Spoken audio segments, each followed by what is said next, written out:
Yeah, I'm pretty stoked. I'm finally going to use my new setup, the brew setup, or half of it anyways. So I'm really excited. And I'm really stoked because tomorrow I'm gonna have my new friends over, brew friends, my patron of the Norwegian channel. We're gonna brew on my new kettle I have outside, and we're gonna do a traditional Western Norway inspired brew, I guess, something like that. It's a recipe from Ivar Geitung. So it's all pale malt and a lot of junipers, and that's what I'm preparing now. Because I have been out picking my junipers today, harvesting, and yeah, some spiders. That's really traditional. Surprisingly well traditional. Hey, Bjørnå, welcome. So, spiders and junipers. It's gonna be good. I just thought about showing you my setup, how I do it when I put in my junipers. So, the setup I'm using tomorrow with my friends are some sort of three kettles rims system. It's the first draft of my brewing system. So what I'm going to do is put all junipers up in this kettle. In a regular system, you would call it hot liquor tank, the HLT. And I'm gonna put all the malts in here, but I also am going to put junipers in here.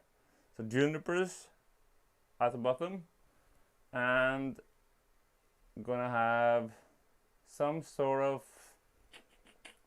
mix in here with almost a juniper infusion system, because all the malt is gonna be here, junipers here, and it's gonna go through the bottom here, through the pump, into the system, and back here, and here is all the heat, so there's no heat in here, but I'm still gonna put junipers both places. Yeah, Andre uses his garden hose to rinse his junipers.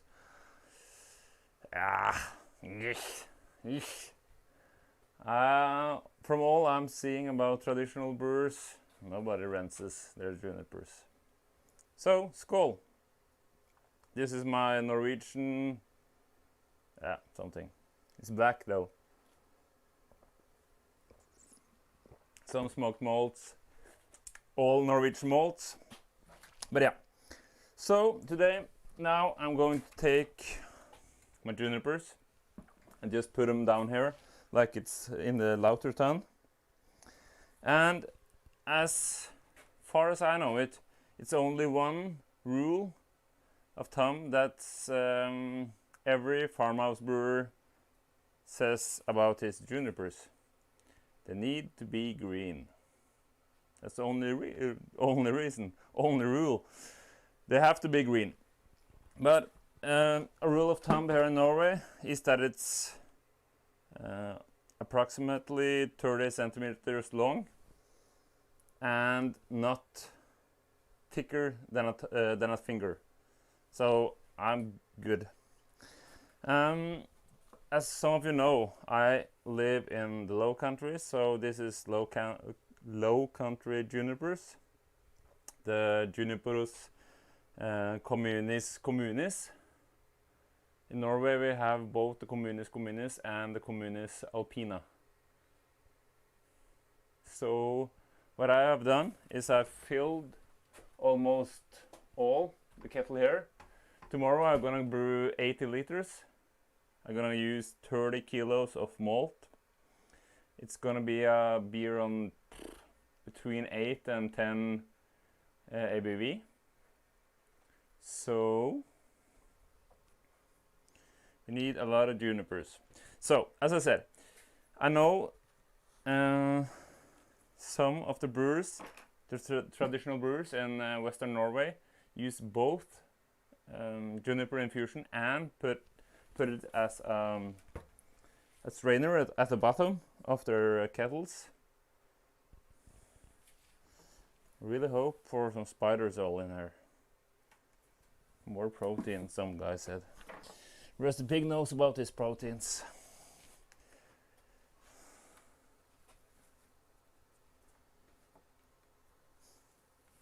Oh, no protein, yeah.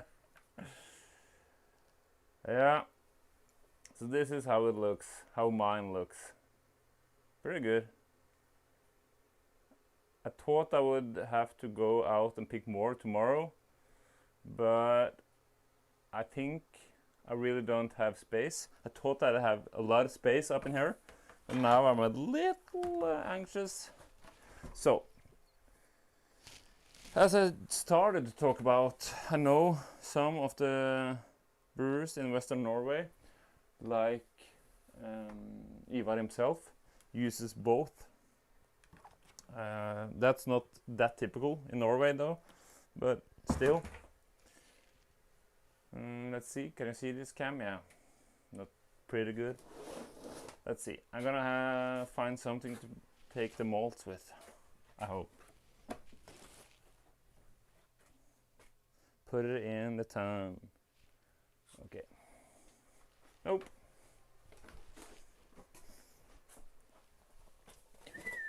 So the plan is that I'm filling up this kettle today and closing it up. So I will have water in this kettle. So tomorrow morning I will start heating up the water in here. And no water in here because I don't have elements or any heat up in here. So I want to do all the heating of the water here and gas outside on the big kettle. So I can put in all my malts now. Some of my malts that I have here is only 10 or 20, 10, 12, 13 kilos perhaps. And it's gonna be at least double that, almost triple. Okay, should have worn my mask. So the point being that tomorrow I can underlet it with the water from the hot liquor tank up here and just let it drain through the bottom and pump up down there. Traditionally, it's not the technique they'd used at all. It's gonna be really full in there. I'm afraid I'm gonna double mash. I really don't want that. I built this system so I wouldn't have to double mash. But let's see.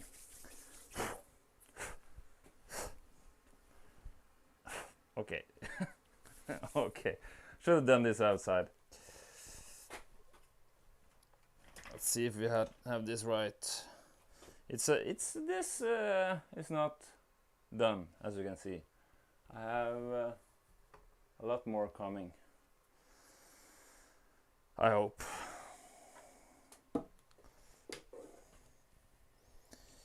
So, as I said, a friend of mine, Rusty Pig Brewery, helped him with making my new brew kettle I'm gonna use tomorrow. So it's gonna be good.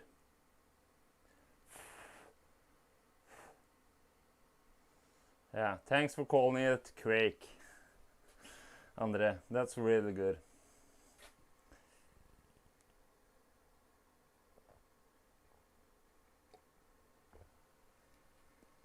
Yep. So we have 2 angles going today. Tomorrow we're gonna have 3. I'm gonna use this cam also. Yep. So I'm really hoping for the sound to work tomorrow because I have only 1 mic. Or I only have 1 now. I'm gonna use 2 tomorrow. Then we're gonna talk echo. So, any wonders?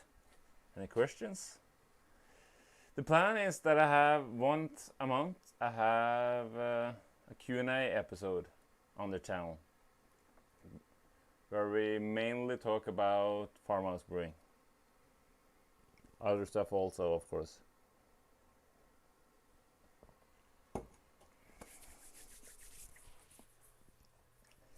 Ooh, another cool thing I haven't talked about yet. In the recipe, I will use hops in the mash. That's really traditional. I only try that in traditional brewing. Oh, I'll clean this up so good, but not anymore. Huh. I really think tomorrow I have to take out some of the junipers in here to do more a mash in here. Oh, Gjerdrum.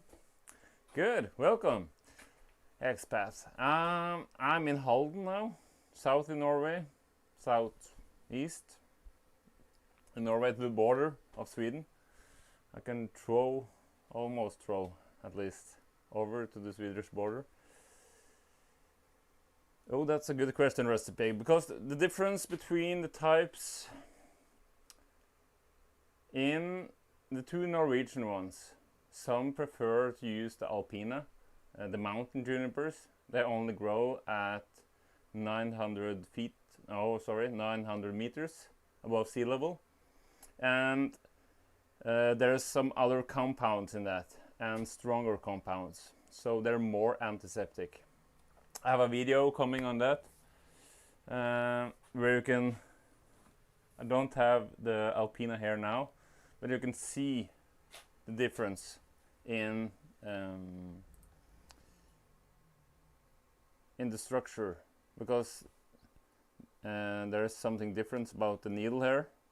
Needles here are pretty flat. Okay, that's not that easy to see, but they're pretty flat. On the alpina, there is more like a ship or like a boat. I like to think about it as a Viking ship, and they're much more grown. They're slower growth, so it's more taste, I think. Like what I think, but still. If you pick junipers from one area, go 10 meters to the left, you will probably find very big variations as well, in taste at least. And how you use them are also really important.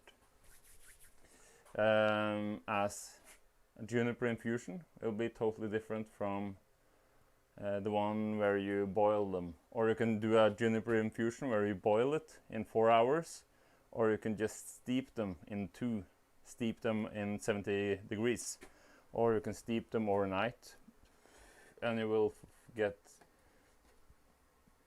different tastes, really different tastes.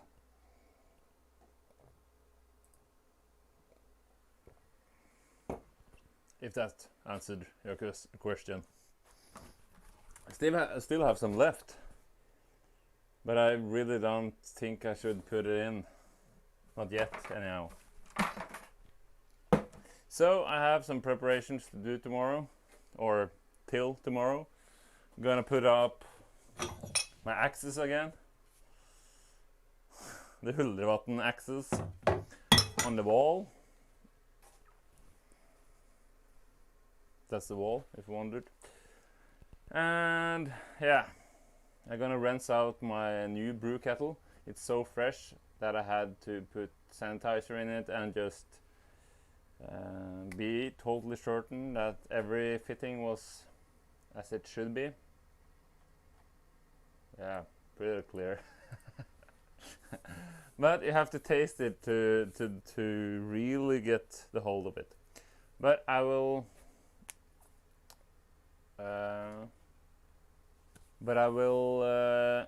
not start until you come tomorrow, roast the pig, so you can see how it will change the color in the water. Andrea, that sounds really good, but 75, yeah. 75C should be pretty good. Got quite bitter. Yeah, that depends on how much you use it also. But I think my preference is to have it at 70, 75 for juniper infusion at least. But I only use 8 hours perhaps. 4, not 20. 20 is a pretty long time. But it's pretty good, I guess. And for some of these styles, or not styles, but traditional brews, they're pretty sweet. So bitterness is good to have some bitterness up in there. And in Stjørdal, the Stjørdal brew I did from the recipe that Jørund Gering gave me, you only use it in the latter tun or in the mash tun, and then you mash really high and you pasteurize it for a long time, and that's really successful. I really like the taste of that juniper.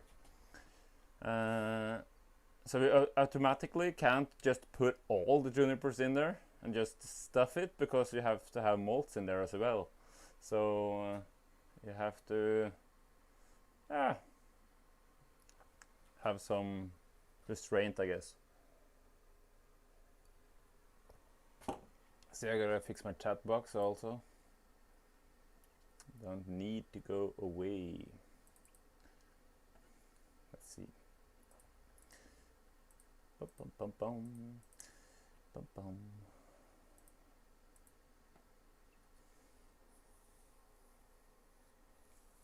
That sounds really good, Rusty Pig. I think overnight infusion is the best. And really for a barley wine. Tomorrow you can taste mine. I have two barley wines with juniper infusion. And one of them has been aging for at least a year on keg. So that's pretty good, I hope.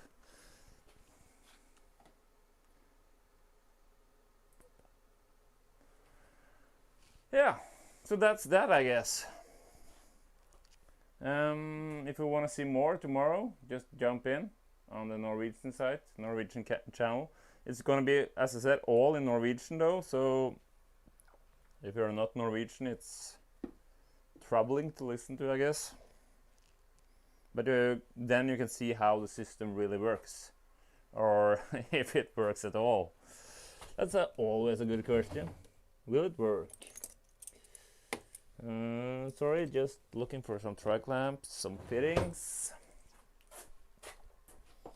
because this one I see forward to just try. Yeah, so that's that, I guess. As I said, I will make content I will publish my content every Thursday on the traditional Thursday, and have some modern moon days as well. But yeah, and I will have some interviews. I'm hoping to do some interviews at least once a month, at least.